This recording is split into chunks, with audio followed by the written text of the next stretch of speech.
We know vaccination's important. What else can a traveller do to stay safe on a plane? Is the risk of catching COVID on a flight fairly low? Absolutely. And the other thing, of course, is masks. And there are a few tips. When you get on the plane, the most high-risk places is actually when you're coming down that bridge to get onto the plane, because the ventilation's really bad and people all bunch up. They're all social distancing in the waiting area, and then they're desperate to get on the plane. They all bunch up and run down the little air bridge, and then they get on the plane and they're all separated again.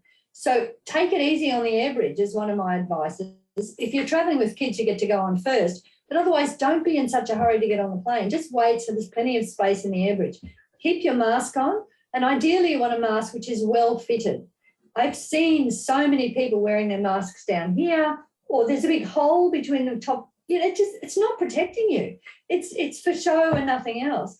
And when you get on the plane, you know that little device at the top which blows air? You want that air blowing on you the whole flight, because it means the air's blowing straight from the clean, nice plane onto you and off to other people. You don't want the air drifting from somebody else over the top of you that you will breathe in. The other thing is you really do need to keep your mask on most of the time. And if you do have to eat, good to eat as fast as possible. Maybe eat before everyone else. So when you're eating, everyone else has got their masks on and you've got your mask off.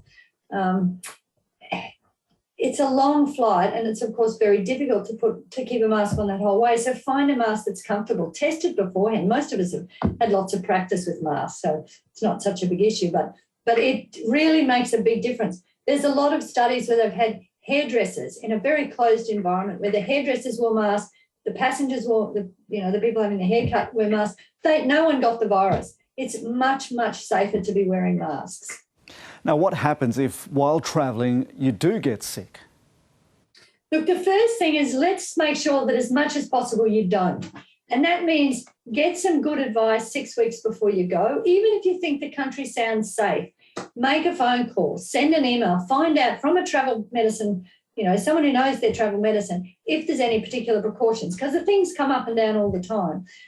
Carry a little medical kit. So if you do get sick, you've got the wherewithal to deal with things. There are great products now, like you can get a wafer for vomiting. If you've got vomiting, you can't take a pill. It's just going to come straight back up. So you carry this wafer, which they use for chemotherapy sometimes, and it helps you deal with the vomiting. So you can stop the vomiting, get some fluids in, you feel much better. So having a little toolkit with gear that you can use if you get sick is really, really useful.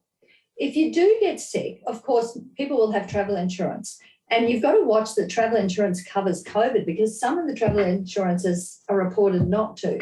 So if you get sick, there's usually a hotline that you can ring. And so you ring these people and say, I've got this, and they might say, go to this hospital, or we'll send a doctor to your room. The system's very good if it's working. And but everything you can do to not get sick is, of course, preferable, because the hospitals are under a lot of stress.